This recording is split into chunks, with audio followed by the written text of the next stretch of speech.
Hey folks, welcome to Cultural Breakdown. Jack Wilkie here. It's been a long time since the last Cultural Breakdown. I've been doing some other projects on video and in writing. We've done some things on Think Fast, which you may have seen, that are kind of similar, talking about the major cultural stories of each week. But something happened yesterday after we had recorded our Think Fast that I thought, man, this is a perfect opportunity to talk about. This is a major story. Elon Musk and Donald Trump, the richest man in the world and probably the most powerful man in the world, the President of the United States, have long been allies. They teamed up in the election last year, Musk being a huge supporter of Trump, both financially and vocally, and using his social media platform, X or Twitter. I'm going to call it Twitter because I've been around and that's what it's always been. But using that platform to promote the candidacy of Donald Trump, and then they've worked together. Of course, the Doge, Department of Government Efficiency, that Musk was a part of. But then they've started to, there's been a bit of a rift over this, what Trump is calling the One Big Beautiful Bill. It's a spending and budgetary bill. And he's trying to push through Congress. He's urging them, pass it, sign it, send it to my desk so I can sign it. And Musk has voiced opposition and grown louder and louder and boosted senators and congressmen who have also had qualms with the bill and its budgetary issues and its spending and the national debt and the additions to that. And I'm not really going to get into all of that here. That is debate for somebody else to handle, and it's really kind of hard to make heads or tails of it. But in any case, it was the first rift between these two since they teamed up last year in the lead up to the election. And so it's been boiling, simmering, I guess, for a few days. And then all of a sudden yesterday, things got a little more serious. Elon was tweeting repeatedly about his opposition to the bill and that he felt like Trump had changed his mind and gone back on previous words and things like that. And so Trump had a press conference about something else, but Elon came up and was disappointed, he said, with Elon opposing this, and that Elon knew what was in it and he had a chance to oppose it and all of these things. But then he made the comment that I would have won Pennsylvania regardless of Elon, very disappointed with him. And then as the back and forth started, Trump said that it's because this bill is going to take away the electric car subsidies, mandates, things like that are very good for Musk's Tesla business, that Trump, in his signature fashion, said that Elon just went crazy. And so, of course, Elon was firing back the entire time. He said, without me, Trump would have lost the election, Dems would control the House, and Republicans would be 51-49 in the Senate. Such ingratitude. And then, because of Trump talking about canceling subsidies and contracts from the government to Musk's companies as kind of a vindictive, well, we can save money this way. If you're so big in saving money, well, we'll save money on you. And then Musk vindictively shot back, well, we're going to decommission the SpaceX Dragon spacecraft. And so it got uglier and uglier as the day went on, leading to the ugliest of Musk saying, time to drop the really big bomb. Donald Trump is in the Epstein files. This is the real reason they have not been made public. Have a nice day, Donald J. Trump.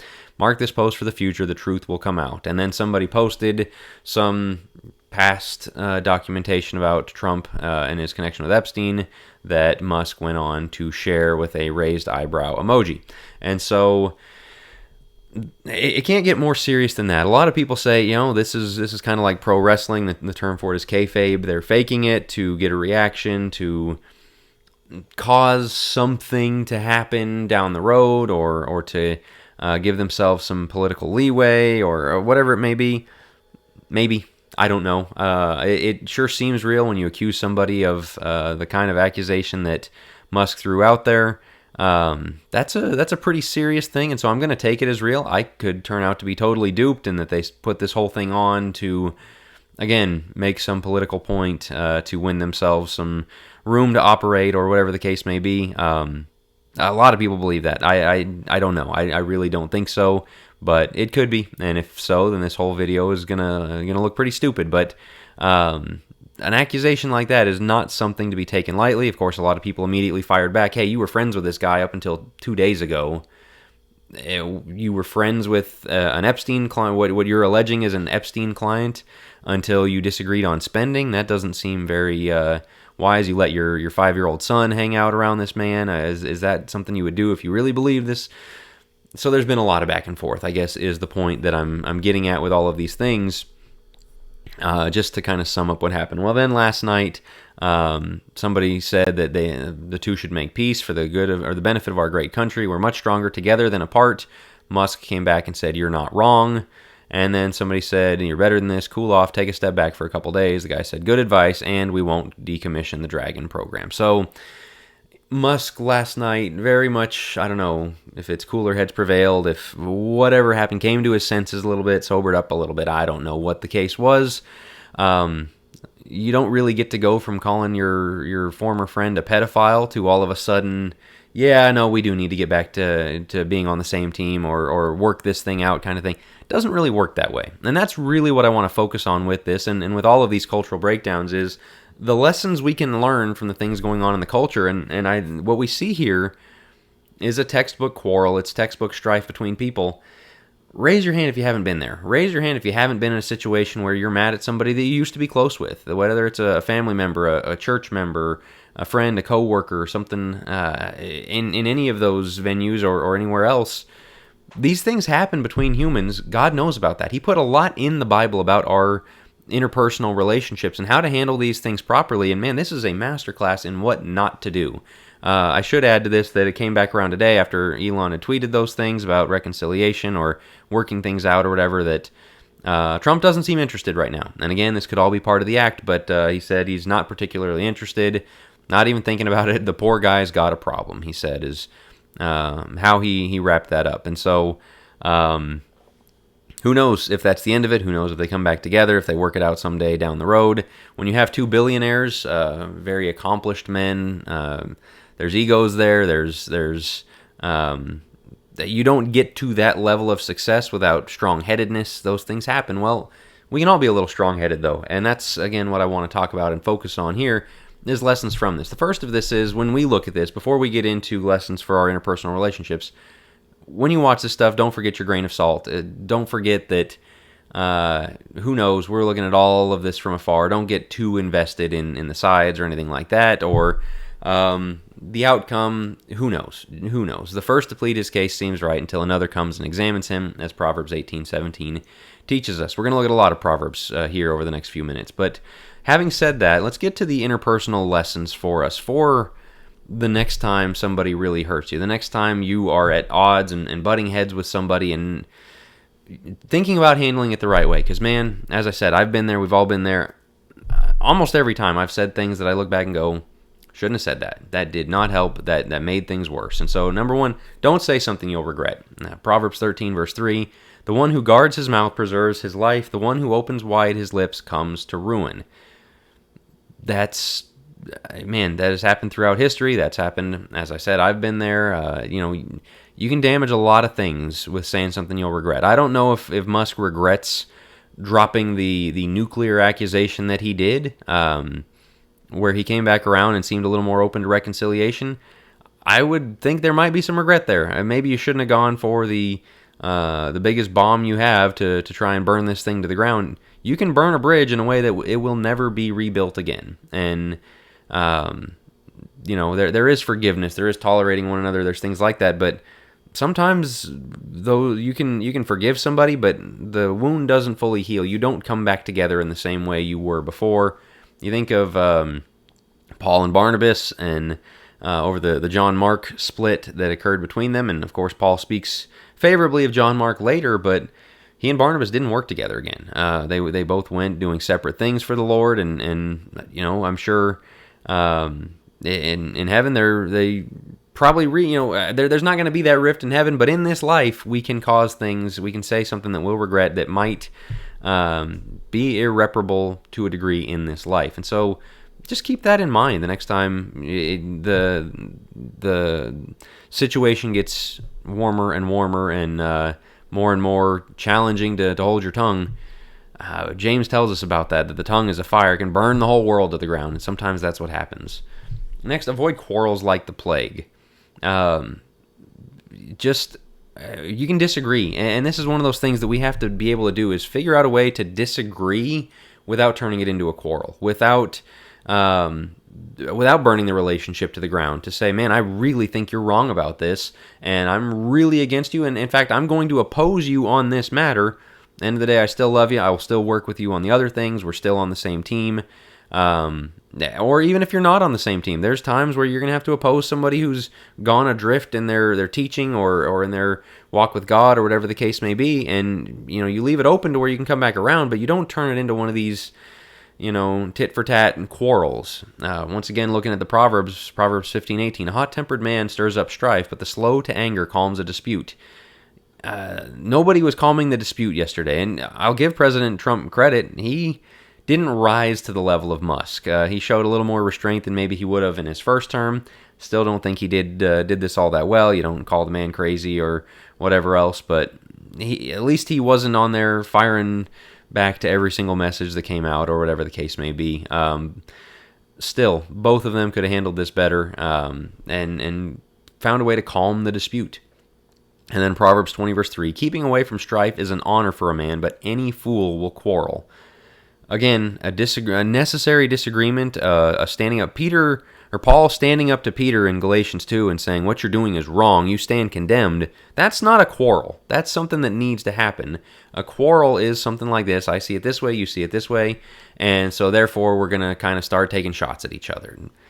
That's foolish. That's what the Proverbs tell us. Keeping away from strife is an honor for man. Not keeping away from disagreement, not keeping away from taking a stand, but keeping away from strife. And so finding a way to, we kind of live in this world where it's kind of disagreeing, a lot of people view as being quarrelsome, and that's just not true. Paul told Timothy, the Lord's servant is not quarrelsome, but he also told Timothy to stand up, silence certain people, oppose certain teachings that were going on.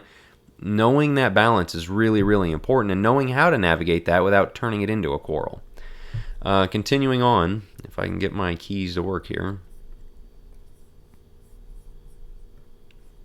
Don't make it personal. Let no unwholesome word proceed from your mouth, but only such a word as is good for edification, according to the need of the moment, so that it will give grace to those who hear. Do not grieve the Holy Spirit of God, by whom you were sealed for the day of redemption. Let all bitterness and wrath and anger and clamor and slander be put away from you, along with all malice. Be kind to one another, tender-hearted, forgiving each other, just as God in Christ also has forgiven you. Of course, these are instructions to Christians. Musk is not a Christian. Trump very loosely claims Christianity, but proof is in the pudding there on a number of ways. And so these principles are going to be things that they don't necessarily live by, but we should. And thinking about, man, is this going to help heal this wound? Is this going to help solve this problem, this disagreement between us? Is this going to help somebody realize that even though I'm opposing them, I still am not making it personal, I'm still not going after them? Again, as I said, yesterday was a masterclass in burning bridges, in throwing bombs that, pulling a pin on a grenade that can't be put back in. And you see the bitterness, wrath, anger, clamor, all those things coming out there. It's just the wrong way to handle it, making it personal. Even when somebody is the biggest false teacher in the world and you've got to run them out of the church, and again, there's a time and a place for that, you don't make it personal. You make it about God, you make it about His Word, you make it about protecting His people. When the pot shot starts flying, when the the ad hominem attacks start flying, you only come out of that looking bad. If you can keep it about the issues, that's where it needs to be. And think about what is needed for the moment, giving grace to those who hear. Sometimes rebuke is what is needed for the moment, but in the right way. Don't make it public. This is a really big one. That was the thing as this all unfolded yesterday is, you know what? They've got each other's phone number. Why is this playing out in a press conference, in tweets, in Truth Social posts? They need to come out of this on the same team, at least on some level, because of we'll talk about that in the next point. Making it public like this and in front of the entire world. I mean, millions and millions of followers. Everyone's seeing this. This is in newspapers. This is on news media sites. This is covered everywhere. I mean, this is as public as a spat can get. Don't make it public. Whether with whoever it is, what the church doesn't need is a couple of elders yelling at each other in front of everybody. What your marriage doesn't need is you and your wife fighting in front of the friends. What your friendships, or even trying to rally support with people over there. And Musk started doing that, running polls, who's right, and things like that. That's ridiculous. That is so childish. That is so middle school, of trying to curry favor and that kind of thing. No, Proverbs 17:9 gets this one right. Once again, back to the Proverbs. He who conceals a transgression seeks love, but he who repeats a matter separates intimate friends. Taking a private spat with somebody public is absolutely the wrong thing to do. And then, as I said, keep the big picture in mind. Once again, the Ephesians 4 of the grace to those who hear, of kind of what is needed in the moment, but also the big picture of what are we trying to accomplish. And this has been one of the best things in my marriage for my wife and I is, yeah, we have some sharp disagreements. We have some things that we do not see eye to eye. And yeah, you get passionate about it. You get heated about it. But it's always important for us to remember and to remind each other, what do we really want here? What we really want is not I get my way, you get yours, or anything like that. What we really want is to be on the same side, loving each other, happy together, on the same team as a family, with raising our kids and all those things. That's what we really want.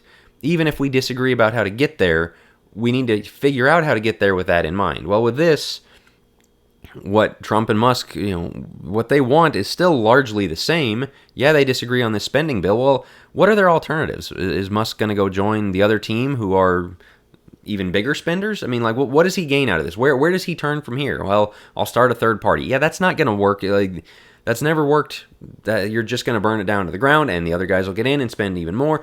If you want to accomplish your goals, there's going to be some give and take. That keeping the big picture in mind is going to help you know where to compromise, know how to figure things out. And you think about how many churches have split because people can't keep the big picture in mind. How many good works have been put to a stop because people can't put the big picture in mind. And the human history is littered with stories of people who get into petty squabbles, part ways, and cost themselves and everybody around them really good things because they couldn't keep the big picture in mind. And again, especially for your relationships, for the church, sometimes that means taking one for the team. Sometimes that means, again, keeping it in-house and not going public with it, putting a muzzle on yourself, walking away from the phone for a little while, handling things the right way, not in anger, not quarreling, strife, all those things we talked about. And so with these two, you can't get a better example of how to mismanage a relationship, how to mismanage a disagreement.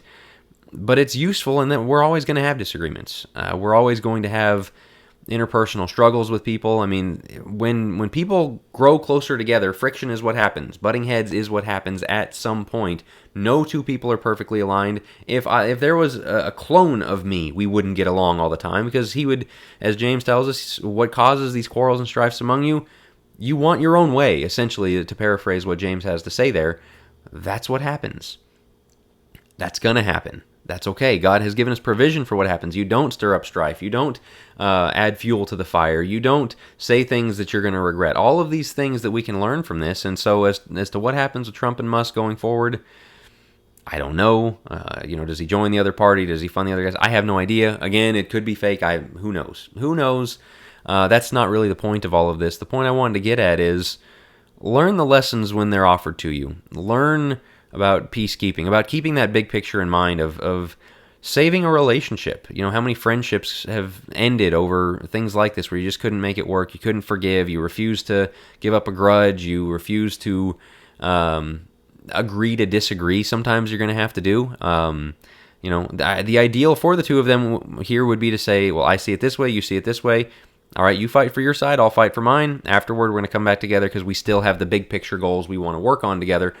That's how these things should work. And you can oppose each other on a battle, but you're on the same team in the war. And yeah, I just seeing them do it and, again, how ugly it gets, but also going, ooh, this reminds me of some stupid things I've said, Don't be that guy. Learn the lessons from them, especially be wise enough to learn the lessons when other people provide them to you for free, as we're seeing play out in real time. So that's this week's, I don't do this every week, that's this edition of the Cultural Breakdown on the Trump-Musk split. And be sure you're subscribed to the Focus Press YouTube channel. Click like if you're watching. I greatly appreciate that. Or to the Church Reset podcast feed. You don't always have time to sit down and watch a video or read the articles I put out. If you subscribe to that podcast feed, you get the articles. It's a little 3 to 5 minute readings a couple times a week. You get the audios for videos like this in case you don't have the time to come over here to YouTube and watch them. So be sure you're subscribed to the Church Reset podcast wherever you get your podcasts. And I'll talk to you guys on the next one.